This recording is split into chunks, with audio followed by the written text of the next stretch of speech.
Friends, আমি welcome back to my channel. আমি মনি আবার চলে আসলাম আজকে একটি নতুন পর্ব নিয়ে। তো বন্ধুরা দেখো, তোমাদের সাথে আজকে একটা রেসিপি শেয়ার করব।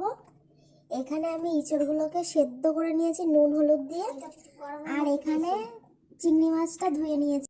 এখানে রসুন নিয়ে নিয়েছি, এখানে পেঁয়াজ, টমেটো, আদা এগুলো সব কুচিয়ে নেবো আর এইগুলো পেস্ট করে নেবো।